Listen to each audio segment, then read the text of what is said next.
l'intelligence artificielle et du big data, afin de faire de Safi et de l'Afrique un acteur majeur de l'inclusion numérique. De faire ou la mettre en relation, la digitalisation en quelque sorte infinie, c'est quoi? Se mettre en lien des donneurs et des gens qui ont un bien ou un service ou une prestation et des autres qui demandent. En fait, la solution de mettre en relation des gens qui ont besoin de l'argent et les gens qui ont de l'argent.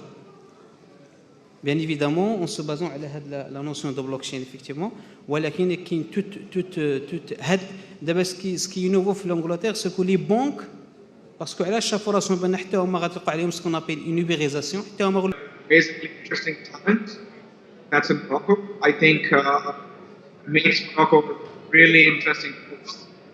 I will say this, that the commitment from political and capital is important to attract not just talent but also region that will help you grow, in my opinion. So I certainly think it's possible. We simply have to put our minds together and make sure that we are committing to solving the more emerging problems of the world. And I have been to Morocco, and I think you have amazing talent, and you have an amazing set of people that we should be able to leverage to aid in building.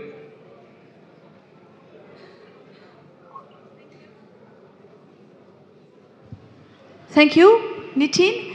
So can we imagine maybe an IBM blockchain lab here in ASFI in 2 years, 3 years? I would say we already have work in Morocco. I was there last year in talking to various banks, financial institutions, and startup companies. So why wait for 3 years when we can do it next year and get enough momentum and talent, I say. Because we have here a person from 1337 who is teaching these talents. And it's famous that in Morocco we have talents in development and in such works like digital works. Can you please talk about a use case in the industry? Because we have here a lot of industrials in Safi. Do you have a use case to expose to us quickly, please? Certainly. So I will go into use case in 2 minutes, but I wanted to touch upon the fact that with blockchain we are trying to solve the main fundamental problems around time and trust. These two constructs have amazing implications and enormous implications on industries, whether it's transfer of goods, transfer of money, and a lot of intermediation, which is basically a lot of middlemen. Comme un truc excitant ou effrayant, ça dépend de la perception des gens. Moi, je le vois comme un potentiel énorme pour le développement économique de notre pays. Le train est déjà là, il est OK, il faudra le prendre. Mais ce n'est pas aussi simple en fait. En fait, le pays est confronté à, pour moi, de mon point de vue, à 3 problèmes. Le premier, c'est comment on va former ces gens. Si on ne connaît pas les métiers, c'est-à-dire comment on va les former. Est-ce qu'on va arrêter les formations, attendre qu'on connaisse les formations ou former dans des métiers qui vont s'adapter? Ça, c'est la première question. La deuxième, c'est les ressources actuelles. Aujourd'hui, on n'a pas beaucoup de développeurs en informatique. Il n'y a que les ingénieurs qui sont rares. Et pour faire ingénieur, il faut faire maths sup, maths spé, 2 ans, une école d'ingénieur, ce qui n'est pas forcément vrai pour être un bon formateur. Aussi, les ingénieurs, ils partent, comme a dit tout à l'heure Cessaf, la plupart partent à l'étranger. Donc, on est devant ce dilemme aussi. Le troisième point, c'est l'évolution du secteur informatique. Aujourd'hui, on programme avec un langage. Demain, il est obsolète. Donc, OCP, à travers cette initiative, là, j'y viens, en apportant des éléments de réponse, en créant 2 écoles avec des pédagogies disruptives et innovantes. La première, c'est YouCode, et la deuxième, c'est 1337. YouCode et Ayo Sofia, 1337, Akharib Gai, bientôt à Ben Guerer. Donc, je commence avec la pédagogie de YouCode. Excuse-moi, et c'est quand, ASFI? Bientôt. Bientôt? Mais ça reste entre nous. Mais, donc, je commence par UCODE, parce qu'il y a des étudiants de UCODE ici, donc je vous prie de les applaudir. Donc, ils sont... On applaudit les étudiants UCODE. Donc, dans UCODE, la pédagogie est ce qu'on appelle learning by doing.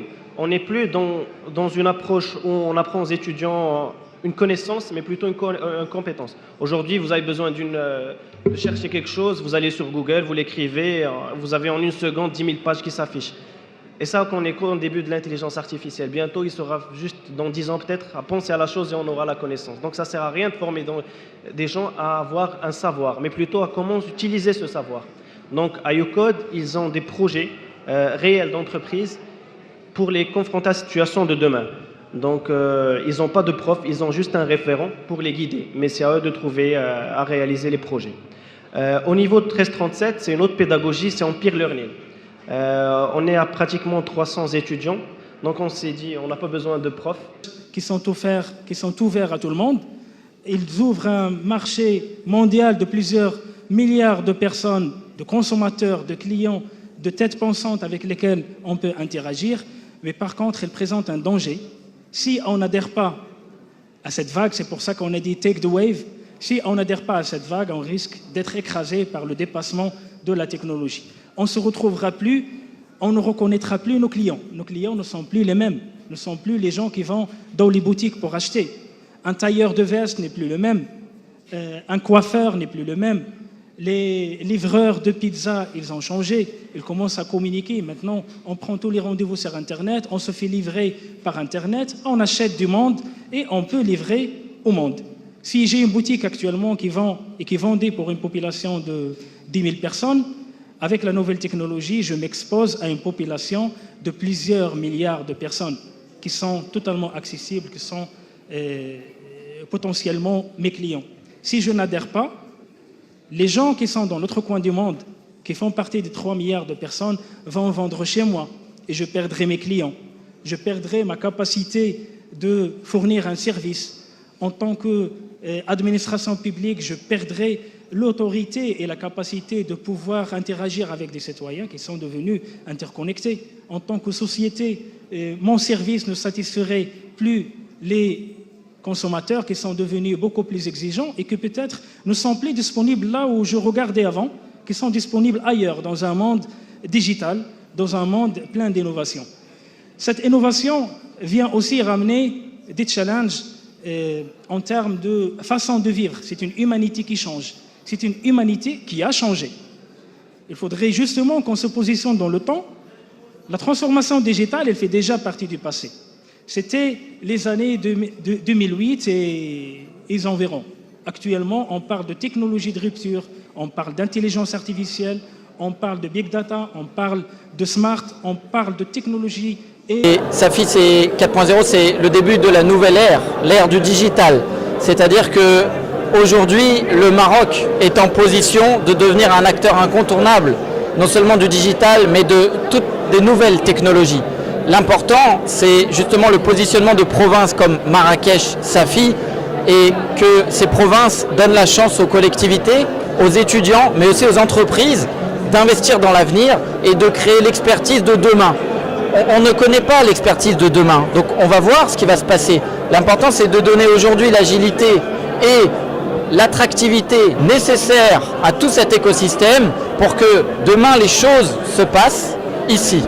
Et sûrement demain, faire de Safi non seulement la capitale du Maroc, de digital, mais aussi de l'Afrique et bien sûr du monde.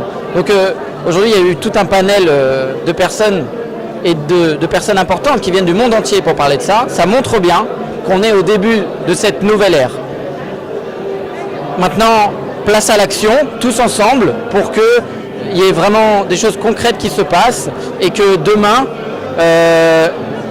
le territoire devienne un haut lieu de création digitale et de technologie. دريس التمري نائب برلماني ونائب رئيس الجامعة الحضرية أسفي. أولا حضرت اليوم لهذا المؤتمر المعنون بعنوان سافي 4.0 لأربعة الأصفار. هذه التظاهرة اليوم اللي كان المحور ديالها هو الرقمنة والعالم الرقمي وكنعتقد بان هذه التظاهره يعني تظاهره مهمه واضافه نوعيه للاسفي. وكنبغي بالمناسبه باش ننوه بالمنظمين جميع المنظمين وعلى راسهم مدير سي محمد جبار مدير بي سي سكيلز اللي هو ابن مدينه اسفي واللي دار مجهود كبير جدا لتنظيم هذه التظاهره واللي من شأنها انها تخلق واحد الديناميه واحد التفاعل ايجابي اليوم مع كل الضيوف اللي جاوا من كل المناطق ومن خارج كذلك المغرب من في المغرب ومن خارج المغرب واللي بكل تاكيد جعلت اسفي اليوم قبله لكل هاد المتدخلين باش يكون واحد التبادل واحد الحوار حول هذا المجال وانخراط كذلك اسفي والمقاولات اسفي والمنظومه المحليه لاسفي كلها باش ننخرط في هذا العالم.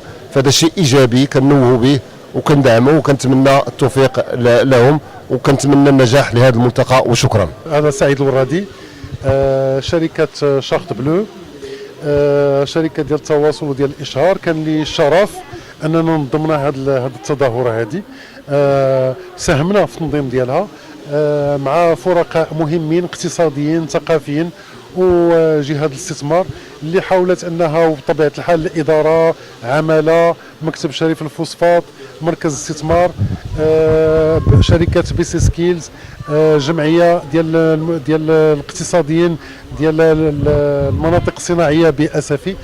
كانوا الهم ديالهم على اساس انهم يخلقوا واحد الفضاء ديال التبادل حول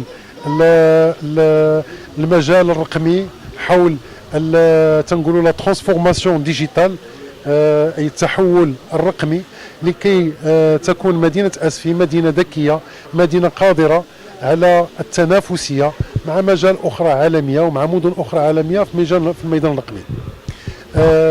كانوا اليوم حاضرين مجموعه من الفاعلين اقتصاديين وطنيين دوليين محليين من اوروبا من افريقيا كذلك خبراء اللي دخلوا معنا من امريكا من افريقيا لتثمين هذا اللقاء والتبادل. واللي نجد نبشروه هو ان اسفي من خلال هذا النقاش قرروا على اساس انها غتكون واحد الهيئه دائمه اللي كتشتغل على سكون ابل لا في تكنولوجيك اي جعل اسفي دائما على التهيئ ديالها والتأهيل ديالها في الميدان الرقمي. السلام عليكم. دونك معكم حنان الباري لا ديريكتريس ديال ليكول برين سكيلز. سي ان سونتر دو تو سكي باراسكولير اي بيريسكولير بور انفون وتنخدموا مع هاد الوليدات الصغار لا روبوتيك. حنا التواجد ديالنا هنا لانه لا روبوتيك كتدخل ضمن تو سكي ديجيتال في اسفي اولا في العالم كله. تنخدموا مع لا مارك ليغو ايديوكاسيون وهاد الدراري تيتعلموا لا روبوتيك غراس لهاد لا مارك وغراس لهاد لو سونتر. التواجد ديالنا اليوم حنا بور دي ستاند باش نعرفوا اكثر بالديجيتال باش يلمسوا هاد الناس اللي تيهضروا على لو ديجيتال او بريزون اي او فيتور لي جينيراسيون فيتور هما لي زونفون. بغينا هاد الناس يلمسوا هاد لو ديجيتال في هاد لي زونفون. بغينا هاد لي زونفون يعبروا على هاد لي كونيسونس ديجيتال اي روبوتيك اللي تعلموا. دونك Bonjour, je m'appelle Noah Shakir. Je suis dans le primaire. Je suis là pour apprendre les robots. On a fait le robot de Milou. Il a le moteur. Il peut marcher, il peut tourner. Et on a le robot traction. Il peut aussi... il prend avec lui des sauges. Je suis ici pour regarder les robots et faire les robots. Merci beaucoup. Je suis la présentatrice du groupe. Donc je vous présente, si vous voulez me suivre. Ici, il y a les plus petits qui ont utilisé les boîtes bleues. Ils vont commencer avec des petits comment j'appelle ça, des petits robots. Ici, il y a les grands qui ont utilisé des grues et des trieurs de couleurs. Là-bas, c'est la table de la compétition qu'on a déjà fait. La compétition FLL, c'est une compétition qui parle de l'espace, qui parle aussi de tout ce qui est la NASA, le projet scientifique, les valeurs fondamentales. Donc les valeurs fondamentales, ce sont des valeurs qu'on a appris à l'intérieur de la compétition. Il y a aussi le projet scientifique qu'on a parlé d'une maquette lunaire où on a construit la face de la Lune qui montrait les vagues, qui montrait des astéroïdes. Donc c'était une belle expérience. Et on a aussi on a gagné un deuxième prix dans la présentation où on a fait les core values, le projet scientifique et plein d'autres choses, le design du robot aussi. Et j'ai beaucoup appris de cette expérience. Voilà. Bonjour, je m'appelle Ziyed. Je suis avec mon ami Soufiane. On est en train de faire un robot. C'est une grue qui peut se lever et descendre et tourner. Elle est composée de la boîte intelligente, de 2 moteurs, d'un capteur d'engrenage, d'un moteur pour ouvrir les bras et d'un capteur de couleur et un capteur tactile. Elle peut soulever ces petites pièces. Ça c'est un trieur de couleurs. Mon ami Hassan va vous le présenter. Bonjour, je m'appelle Hassan. Je vais vous présenter le capteur, le trieur de couleurs. Alors, ce trieur de couleurs est composé de capteurs et de moteurs et une boîte d'alimentation. Alors, le capteur de couleurs sert à analyser les couleurs. Et comme tu vois, il est analysé des engrenages, des moteurs. Je vais faire une démonstration.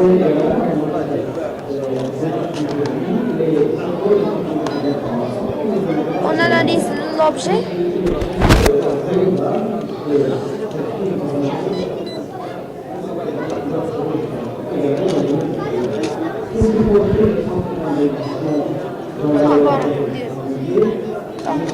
Ajouter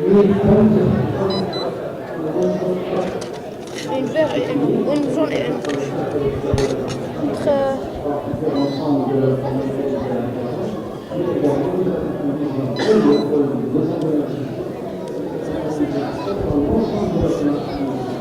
Voilà, il en met un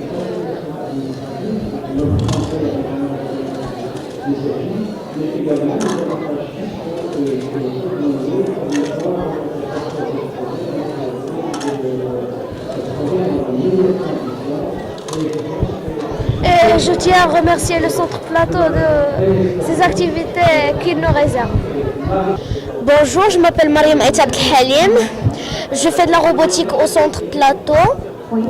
J'ai participé à la compétition First Lego League à Casablanca, à Bouskoura de 2019, le 9 février. Donc moi, je voudrais vous présenter mon stand. Mon stand, il représente le projet du 18 mai, le projet junior du 18 mai. Des enfants de 13 ans à 14 ans.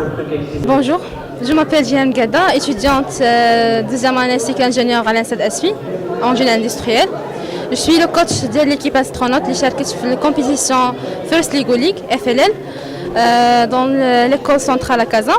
On a le deuxième prix en meilleure équipe en performance et aussi on a qualifié le Jordanie parce qu'on a la 6e place. En fait, quand المشاركة ديالنا في First Lego League elle est عبارة عن robot qui attaque 15 missions. هاد les 15 missions dans l'espace parce que الانسان ما يقدرش يعيش تما ما يقدرش يدير شي حوايج تما alors robot هو اللي كيرامبلاسي l'homme تما parce que كاين des choses difficiles de l'accès de l'homme et aussi des choses pertinentes. بالنسبه لينا خدمنا على هاد لا ماكيت واتاكينا لي 15 ميسيون اي خدمنا على البروجي سيانتيفيك اللي قادينا فيه واحد لا ماركيت لونير اللي نقدروا نكريو فيها لو سيكل دو في باش يقدر يعيش الانسان تما. الوغ خدينا لو بولي اكريلات دو صوديوم ولا بولي ابسوربون اللي كنجيبوه من ليكوش، هو التربه تاع تما اللي غادي نديرو فيها النباتات اللي غيعطيونا الاكسجين اللي غادي يقدر يتنفسوا الانسان يعطي سي او 2 اللي غيدوز داك النباتات. هذا هو لو سيكل دو في اللي كاينه تما. اوسي الدراري تيفاليو في واحد لاسبي اخر هما لي كور فاليوز كيفاش هما كيخدموا. الوغ كاينه واحد 6 فالور خاصهم يتعلموا يخدموا اون ايكيب انوفيو ويعرفوا شنو هو لامباكت لانكلوزيون. سي سا هذه هي المشاركه ديالنا. حنا كنخدموا هادشي في لو سونتر برين سكيلز اللي خدا البادره هذا العام باش دخل هذا الشيء ديال الروبوتيك الاسفي وتعاون مع لانسا اونتر بارتنير ديالهم لانسا اللي عطاهم لي كوتش اللي هما حنا باش نقدروا ندخلوا هادشي الاسفي ونهضوا بهذه المدينه شويه. ميرسي بوكو. La compétition qui a eu lieu à Casablanca le 9 février 2019 sur le nom de First Lego League sur le thème de Into Orbit, sur le thème d'espace. Il y en a 15 missions. Il faut faire toutes les missions possibles pour ramasser le plus de points possible. Il y en a aussi les core values, les valeurs fondamentales, il y en a 6. L'inclusion, il y en a l'inclusion, l'impact, la découverte, l'innovation, l'esprit d'équipe, le plaisir et le projet scientifique qui est sur la maquette lunaire. Et la maquette lunaire, il se compose de mers et de cratères. Et les mers se composent de le polyacrylate de sodium. C'est un gel qu'on peut utiliser dans les champs et dans les cultures spatiaux. Et on remercie notre prof Hicham qu'il nous a montré ce gel. Et la NASA, il vient de l'étudier. Il vient des couches de bébés. Et merci.